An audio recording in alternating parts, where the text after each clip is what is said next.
Terima kasih Anda masih bergabung di NTV Prime Dialog. Pemirsa, 2 pekan terakhir, masyarakat digegerkan dengan kematian remaja penjual gorengan di Padang Pariaman.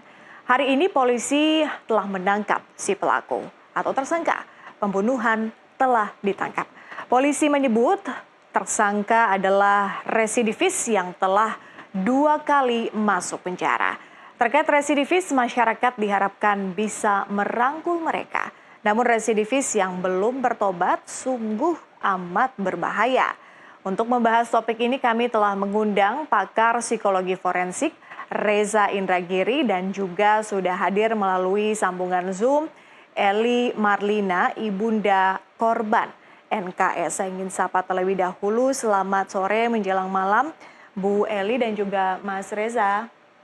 Ya, selamat malam. Sorry. Terima kasih sudah berkenan bergabung. Saya ingin ke Bu Eli terlebih dahulu. Bu Eli, sebelumnya saya ikut berbelasungkawa dengan apa yang terjadi pada putri Anda, Bu Eli. Tentu doa kami selalu mengiringi almarhumah. Saya ingin mengetahui terlebih dahulu, Bu Eli, hari ini tersangka sudah ditangkap oleh polisi setelah diburu beberapa waktu, akhirnya hari ini ditangkap. Saya ingin minta tanggapan dulu dari pihak keluarga, bagaimana kemudian memberikan komentar soal penangkapan ini. Penangkapannya, Bu, senang sekali, Bu. Sudah ditangkap boronya, Bu. Kalau dapat tersangka, dihukum seberat-beratnya. Hukum mati, Bu. Sekeluarga, Bu. Pihak polisi, semua masyarakat lah, Bu. Semua yang terkait lah, Bu. Ini terima kasih banyak, Bu. Media-media sosial, semuanya lah, Bu. Terima kasih ya, Bu. Baik. Bu Eli, apakah Anda atau pihak keluarga sebetulnya mengenal tersangka? Tidak. Tidak sama sekali? Tidak sama sekali. Anda tidak pernah melihat tersangka? Tidak. Juga tidak pernah melihat tersangka dengan putri Anda? Tidak. Bukankah tersangka atau keberadaan tersangka itu tidak terlalu jauh dari rumah Bu Eli, Bu? Jauh sekali. Oh, jauh. Oke. 2 kilo, Bu. Oh, 2 kilo. Oke. Artinya meskipun jaraknya hanya berjarak 2 kilo, tapi keluarga tidak pernah mengetahui, tidak pernah mengenal, tidak pernah bertemu dengan tersangka. Tidak, Bu. Tidak. Baik. Bu Eli,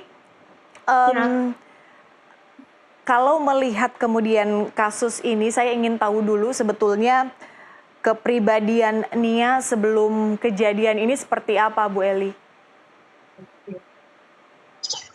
Ada yang baik, Bu. Sopan. Bersatu sama orang tua. Beribadah. Rajin beribadah. Rajin belajar, Bu. Di rumah sekolah. Tempat petasi, Bu. Keseharian, baik, keseharian almarhumah sebelum peristiwa ini sebetulnya apa, Bu Eli? Pedagang gorengan, Bu. Pedagang gorengan. Sekolah kah? Masih sekolah. Masih sekolah sambil berjualan gorengan, demikian ya, Bu ya? Ya, Bu. Oke. Kapan terakhir kali Anda berinteraksi dengan putri Anda sebelum kejadian, Bu Eli? Hari Jumat, Bu. Hari Jumat. Hari Jumat sudah ada, Bu. 2024. Baik. Oke, biasanya berjualan gorengan dari jam berapa sampai jam berapa, Bu Eli? Jam 4. Jam 4? Sampai jam 7, Bu. Sampai jam 7. Jam 4 sore, mohon maaf. 4 sore sampai dengan 10. Sore. Sampai dengan jam? 7. Jam 4 sampai dengan jam 7. Biasanya rute berjualannya dari mana sampai mana, Bu? Mungkin bisa digambarkan ya. Dari rumah sampai ke kampung, sampai ke Pertamina, sampai ke Kayu Tanam.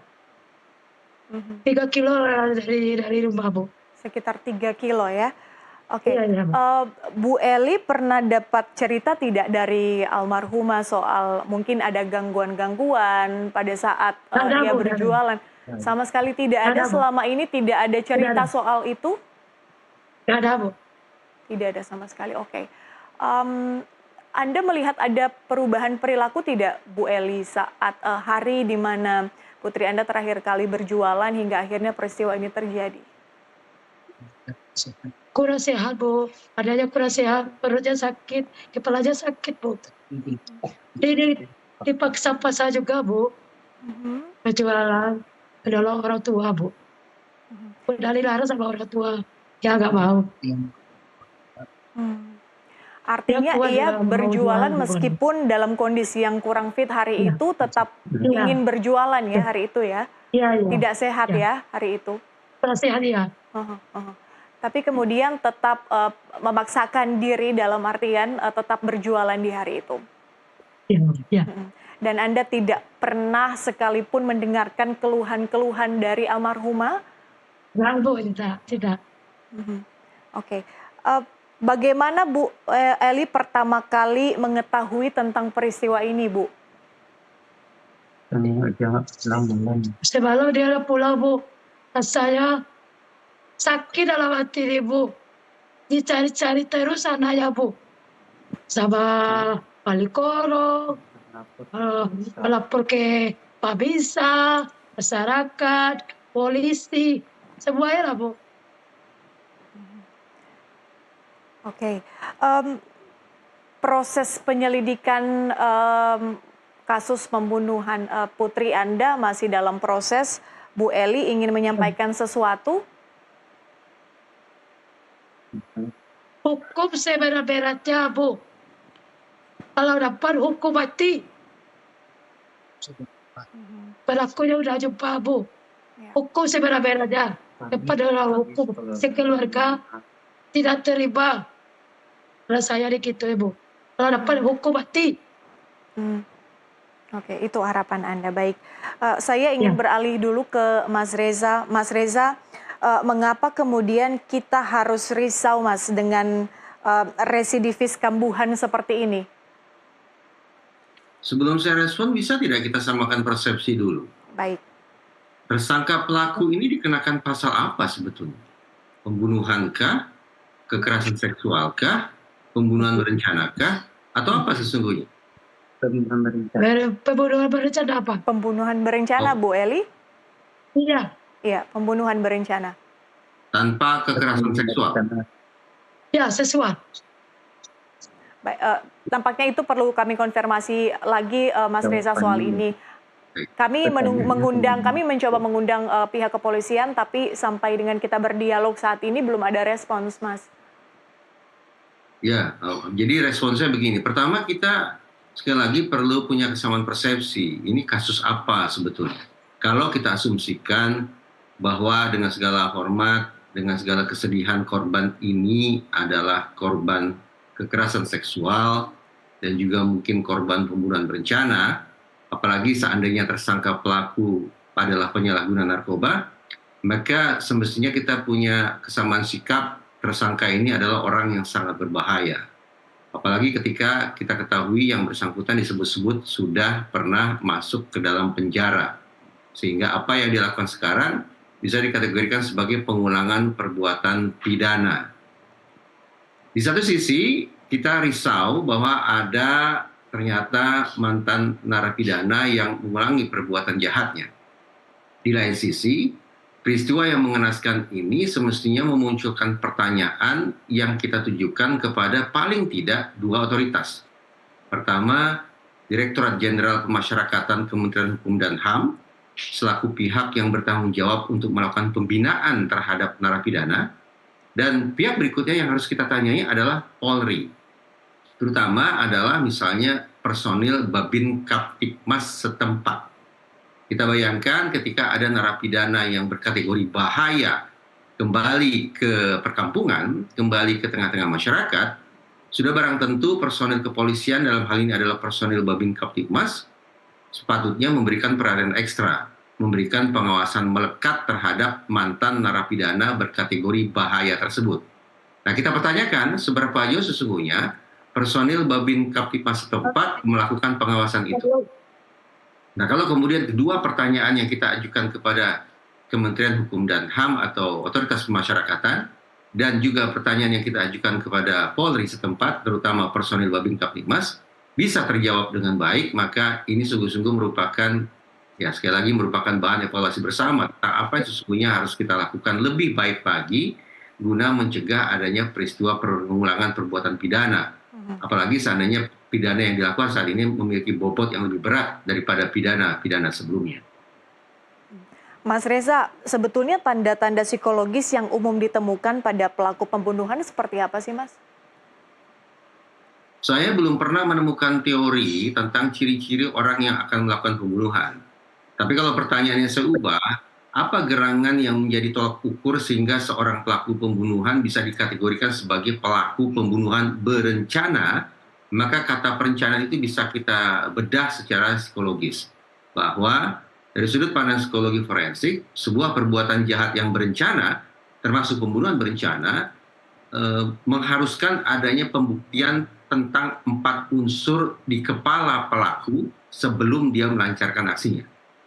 Kalau 4 unsur ini sungguh-sungguh tersedia secara keseluruhan, maka klop sudah penyebutan kata berencana.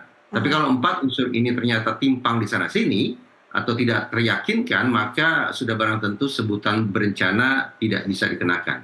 4 unsur yang saya maksud sebagai unsur perencanaan itu adalah target, insentif, sumber daya, dan resiko.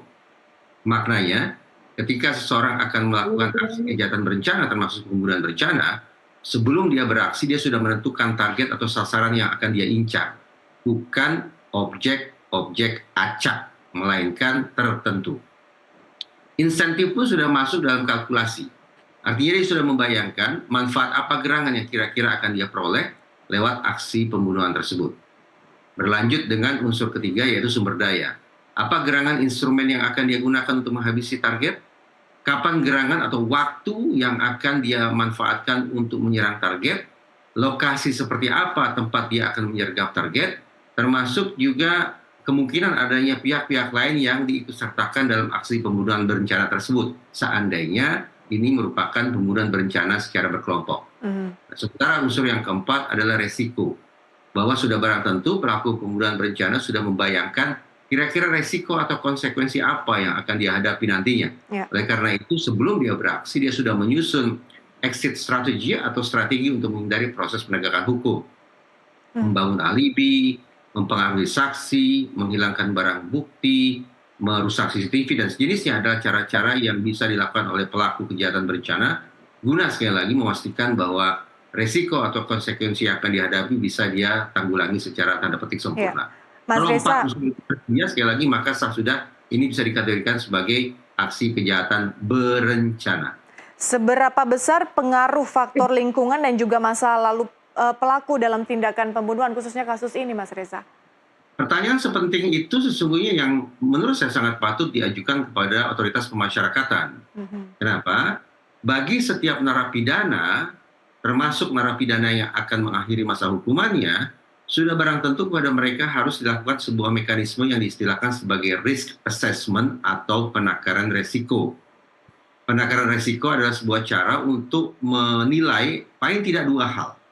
Pertama, untuk mengetahui seberapa jauh atau seberapa berat sesungguhnya bobot kebahayaan dari seorang narapidana.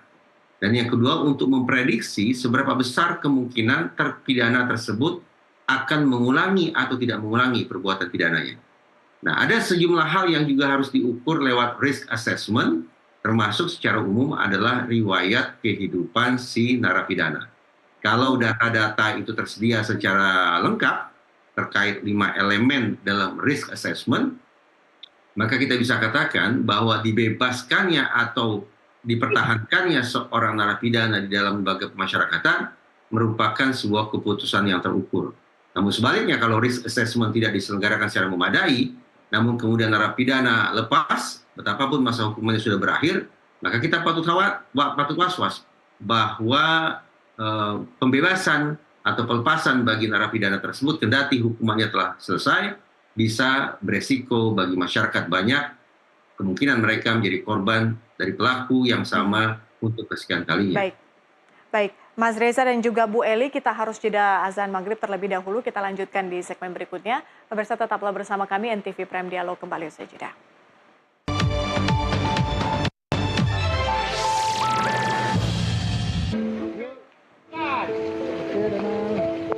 Kasus pembunuhan lagi dan lagi-lagi publik kaget dan terperangah. Begitu gampangnya nyawa melayang untuk hal yang tidak pernah setara dengan harga satu nyawa. Kali ini dialami remaja penjual gorengan di Padang Pariaman, Sumatera Barat. Korban diduga tewas karena dibunuh dan mendapat kekerasan seksual. Polisi menyebut si pelaku adalah residivis. Namanya lengket dengan kriminalitas yang berdebah itu. Sekarang sang pelaku telah ditangkap oleh polisi. Namun sejumlah pertanyaan menyeruak selepasnya. Apakah kali ini polisi tidak salah orang? Kalau benar sang residivis itu pelakunya, mengapa penjara atau lembaga pemasyarakatan tidak sanggup mengubah perilaku narapidana? Dari Padang Pariaman, Sumatera Barat, tim jurnalis NTV melaporkan.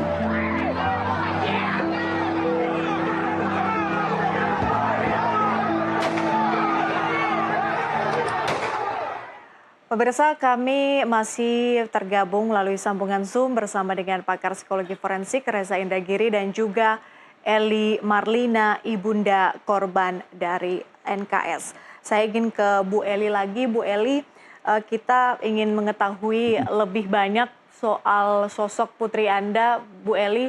Sebetulnya dari cerita-cerita yang Anda dapatkan, mungkin dari teman-teman sebaya atau mungkin teman-teman sekolah, sosok almarhumah ini kalau di sekolah atau mungkin di kalangan teman-teman bermainnya seperti apa, Bu Eli?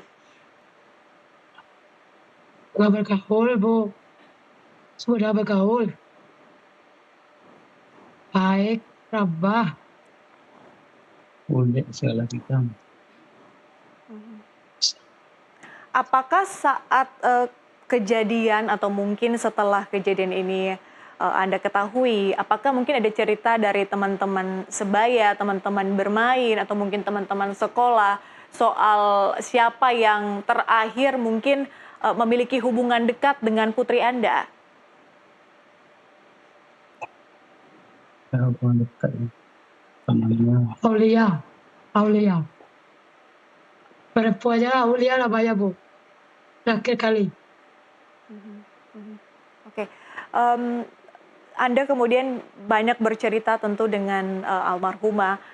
Apa sebetulnya cita-cita almarhumah Bu Eli sebelum kejadian ini? Berusaha beli laptop, Bu. Berusaha. Bu. Sebelumnya rencana dari almarhumah sebetulnya apa, Bu? Almarhumah kemudian sempat memaksakan diri pada hari di mana ia merasa tidak sehat, kemudian ia tetap berjualan. Sebetulnya ada tidak rencana-rencana ke depan dari almarhumah yang sering sekali diceritakan kepada keluarga? Dia mau kuliah, Bu. Baik. Dia beli laptop, Bu. Sudah ada universitas tujuan mungkin, Bu, sebelumnya? Sudah terima, Bu. Udah diterima di mana ya, Bu? Di Pariaman. Ada Pariaman. Universitas. Oke. Tinggal KIP aja lagi, Bu. Jurusan apa, Bu? Ada Bu lagi, Bu. Sudah diterima di jurusan apa, Bu Elia? Akuntansi. Akuntansi. Yang di Jepang. Universitas, nama universitasnya? Kampusnya Anda tahu namanya, Bu Eli? Saya tahu, Bu. Oh, oke. Tapi yang Anda tahu adalah ia sudah diterima di jurusan atau fakultas akuntansi ya, Bu ya? Ya. Baik. Almarhumah memiliki sisi baik, tentu dikenal baik di kalangan masyarakat, di kalangan teman-temannya, di kalangan teman bermain. Apa yang paling Ibu ingat mungkin dari sosok putri Anda? Atau mungkin momen-momen yang rasanya sulit sekali untuk dilupakan sampai saat ini? Ya, Bu. Adakah Bu Eli? Mereka terus, Bu. Mereka terus, Bu. Momen apa Bu yang paling Anda ingat yang Sampai tidak bantu bisa orang tuanya, dilupakan? Bu. Mohon maaf Bu Eli. Kalau pukul sama orang tuanya, Bu. Mhm. Baik. Sebelum peristiwa ini ada rencana tidak dari Bu Eli mungkin atau dengan keluarga mungkin ke depannya akan seperti apa? Belum ada lagi, Bu. Baik. Bu Eli, mohon maaf, Ya. apakah putri Anda merupakan tulang punggung keluarga? Iya, Satu-satunya yang bekerja dalam artian menjual gorengan? iya, Bu. Oke. Apa kemudian sekarang, mohon maaf Bu, sekarang putri Anda sudah tidak ada, apa selanjutnya rencana dari keluarga?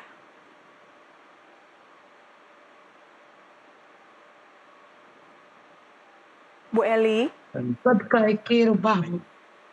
mohon maaf Bu Eli, Rumah. memperbaiki Perbaiki rumah, rumah. Bu. Baik, memperbaiki rumah. Nia, Ya. ya Kuliah Sari.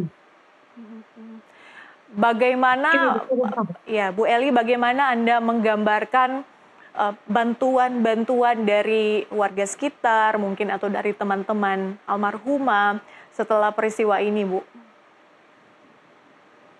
Aja bantuan, Bu. Dari masyarakat, dari bupati, semuanya lah, Bu. Dari polisi, semua netizen, Bu. Ya. Semua netizen, Bu. Ya. Artinya dalam hal ini pemerintah juga ikut membantu, Bu ya?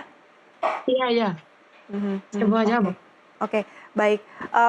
Saya kembali ke Mas Reza. Mas Reza, Anda merasa ada hal yang terlewat tidak, Mas, dalam proses penyelidikan? Sudah barang tentu kalau polisi menetapkan seseorang sebagai tersangka, syaratnya adalah ketersediaan 2 alat bukti. Saya sungguh-sungguh ingin berasumsi bahwa kepolisian setempat sudah memiliki 2 alat bukti tersebut. Sehingga pantaslah kita bersukacita, tersangka sudah diamankan, dan berharap yang bersangkutan akan dihukum seberat-beratnya sekiranya ia divonis bersalah.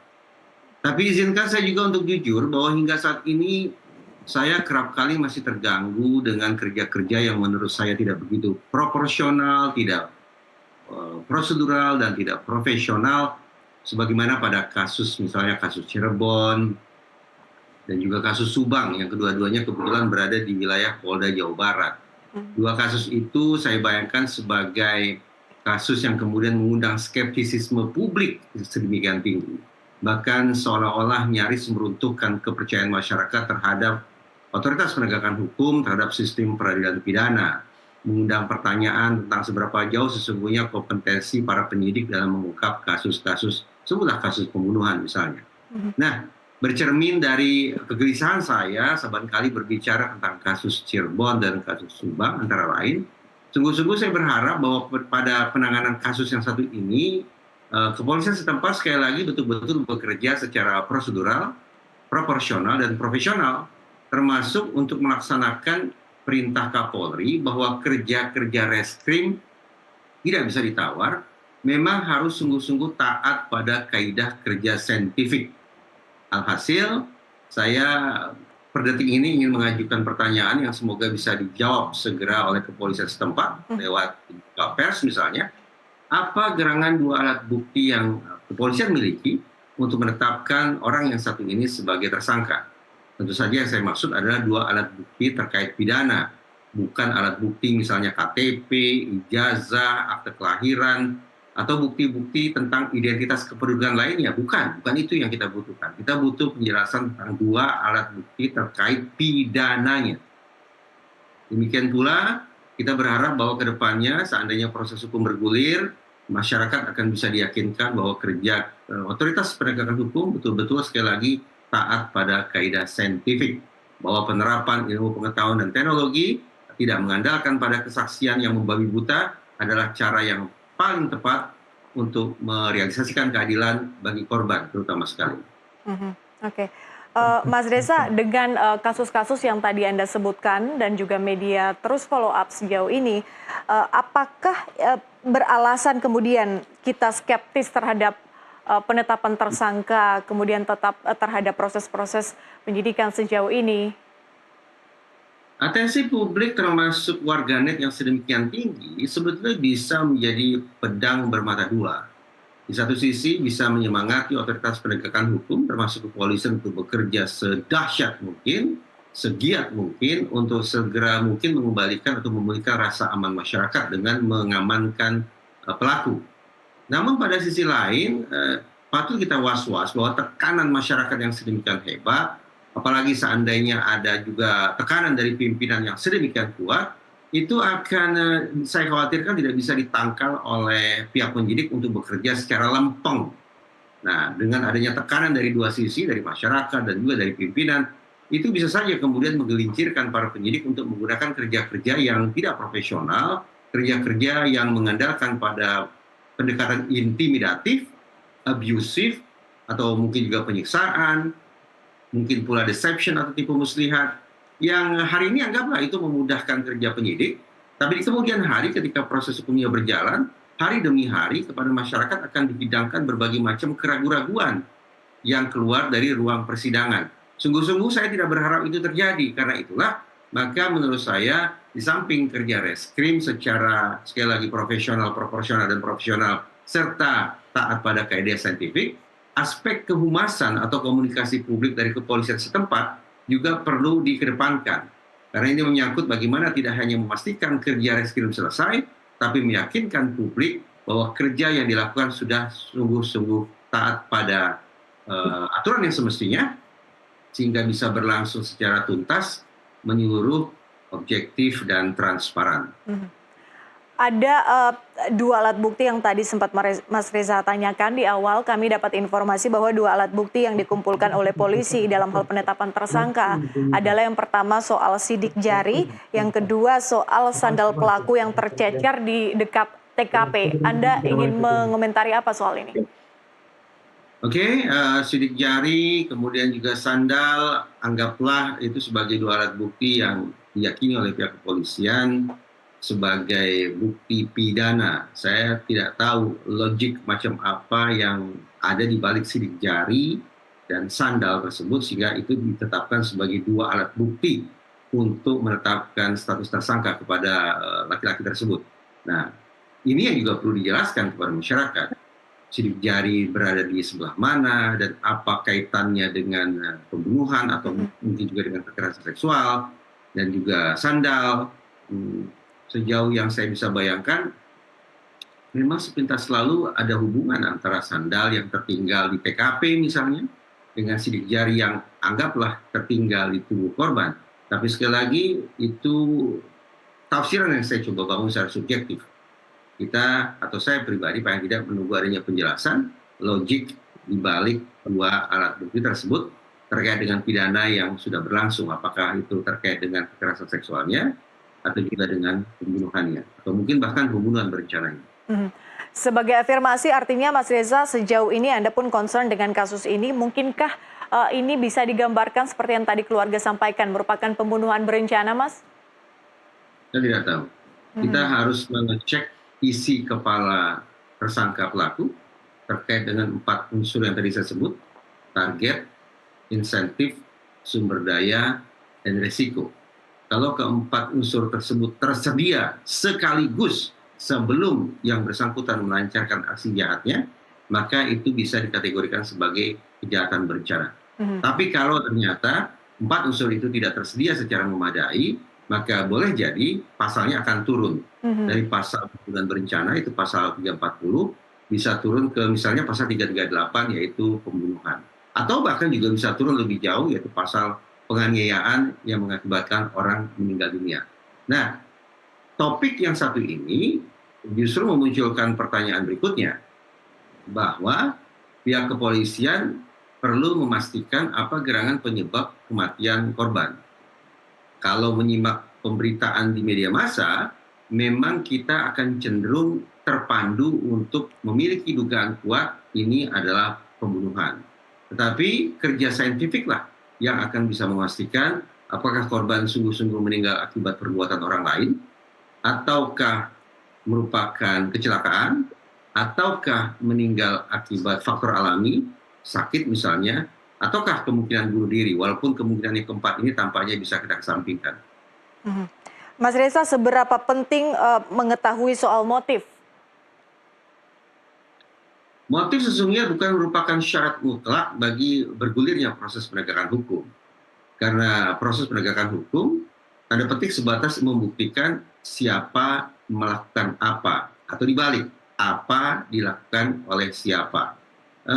Pasal-pasal dalam KUHP yang saya pahami tidak berbicara tentang motif, tetapi sekali lagi tentang perilaku, tentang perbuatannya. Sepanjang seseorang terbukti secara sah dan meyakinkan melakukan perbuatan tersebut, maka pidana akan jatuh. Tetapi perbincangan tentang motif memang menjadi sangat menarik karena memunculkan efek dramatis dalam pengungkapan suatu kasus. Dan juga tempo-tempo pengetahuan tentang motif dibutuhkan untuk misalnya menentukan berat ringannya hukuman yang akan dijatuhkan oleh hakim kepada seorang terdakwa. Motif-motif yang katakanlah dianggap sebagai cerminan kebutuhan untuk mendapatkan uang, merefleksikan kerakusan, ketamakan, keserakahan, dan sejenisnya, ataupun motif-motif buas lainnya semisal nafsu syahwat yang tak terkendalikan. Nah, hal-hal semacam itu bisa saja kemudian melatar belakangi hakim untuk kemudian memberikan pemberatan hukuman kepada seorang terdakwa yang divonis bersalah. Oke. Agar lebih jelas, kami kemudian akan menghadirkan Kapolres Padang Pariaman. Kami sudah dapat jawaban dan nanti akan bergabung di segmen selanjutnya. Kita harus jeda terlebih dahulu, Bu Eli dan juga Mas Reza. Kita kembali usai jeda. Pemirsa, tetaplah bersama kami, NTV Prime Dialog akan kembali.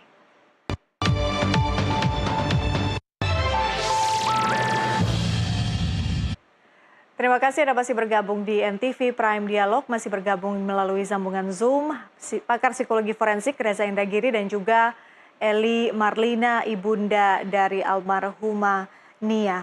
Saya ingin ke Bu Eli terlebih dahulu. Bu Eli, pada saat pertama kali Anda lihat kondisi jenazah dari putri Anda, apa yang bisa Anda gambarkan, Bu Eli, saat itu?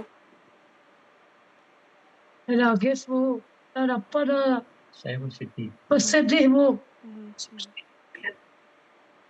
Tentu, saya paham. Sedih dia banyak ya, Bu. Kenapa merasakannya, Bu? Sedih kali hatinya, Bu.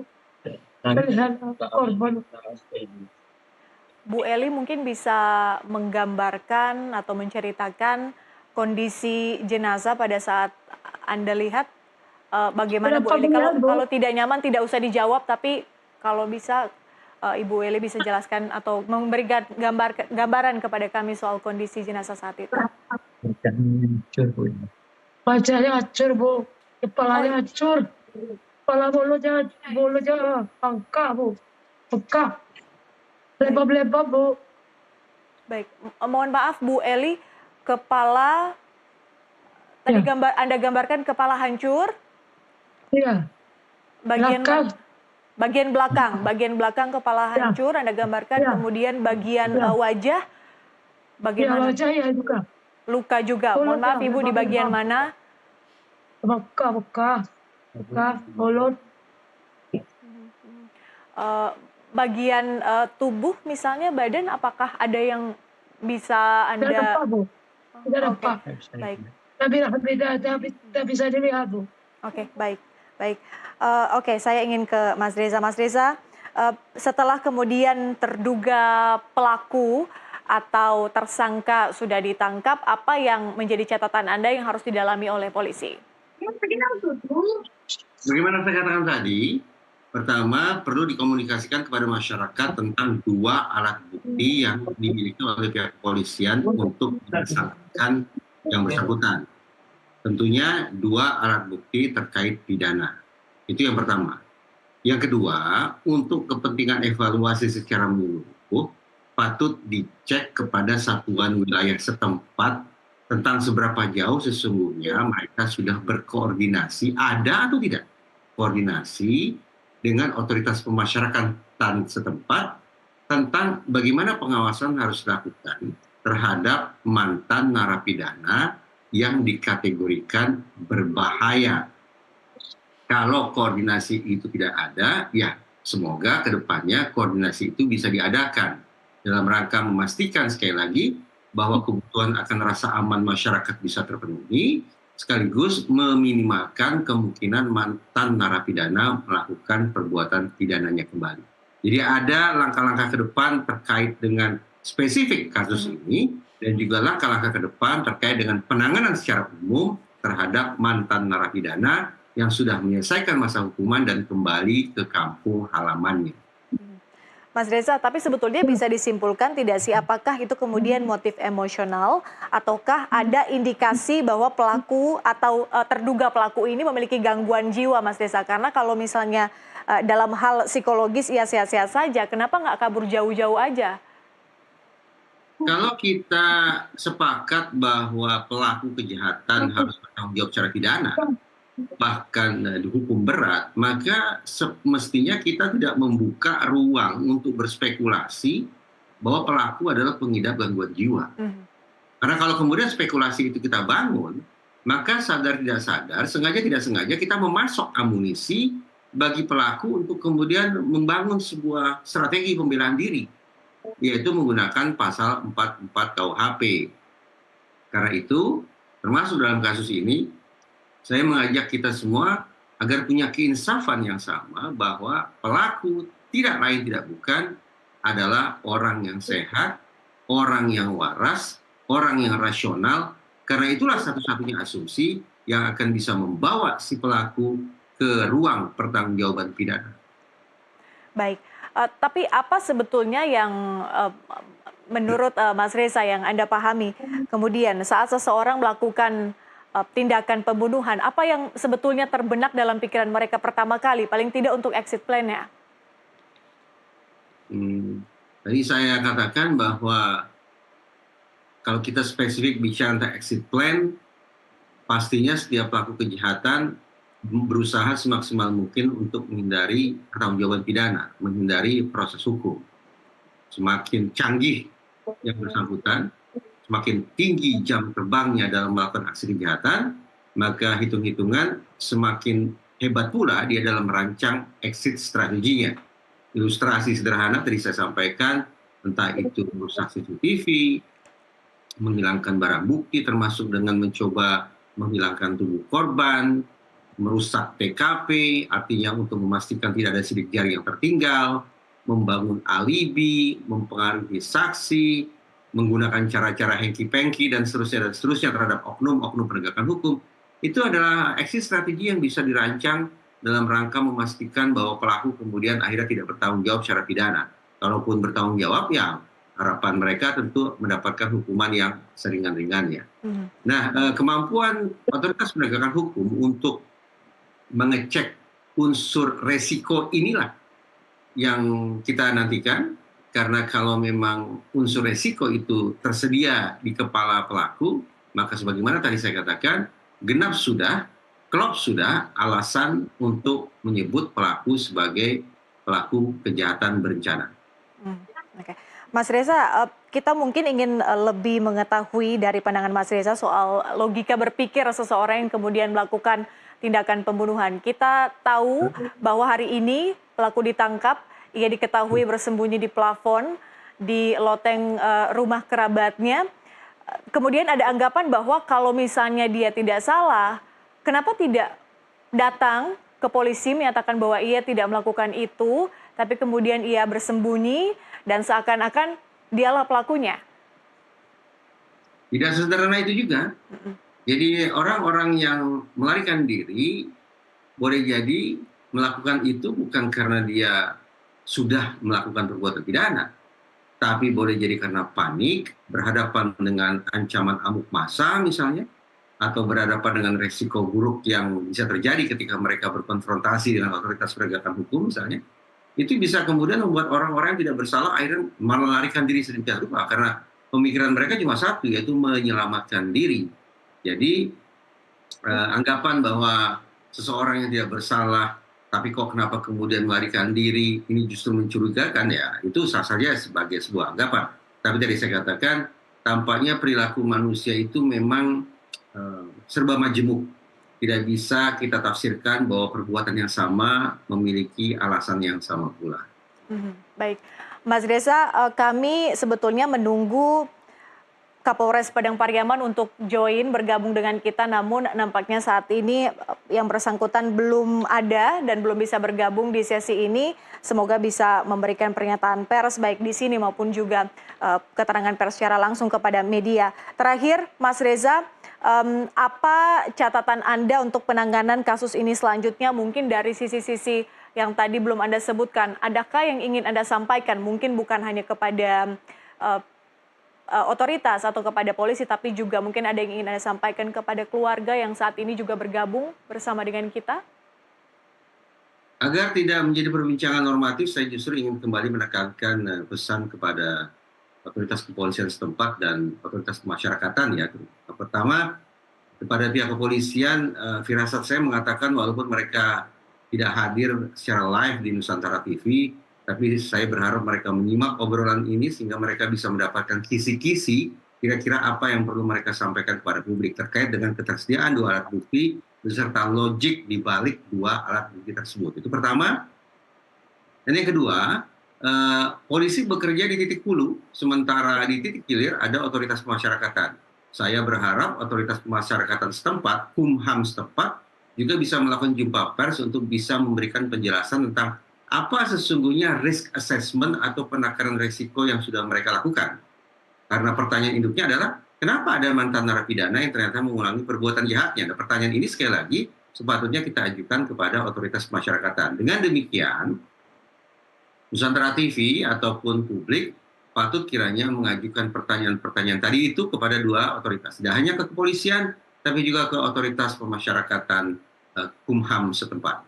Sementara kepada keluarga sudah barang tentu, saya turut berduka, tapi insya Allah saya mencoba meyakinkan kita semua bahwa almarhumah syahid karena menghidupi keluarga, bekerja untuk memenuhi kebutuhannya dengan cara-cara yang baik, dan semoga keindahan, kebahagiaan yang diberikan Allah Subhanahu wa Ta'ala kepada almarhumah di kehidupannya yang lain. Baik, oke. Terakhir, Bu Eli, apa arti keadilan, Bu, dari keluarga dalam kasus ini? Apa yang ingin Anda sampaikan, baik itu kepada otoritas, kepada polisi dalam melakukan penyidikan, maupun juga kepada pelaku, atau mungkin orang-orang yang terlibat? Apa yang ingin Anda sampaikan di forum ini, Bu? Terima kasih Pak Polisi dan masyarakat telah menemukan pelaku.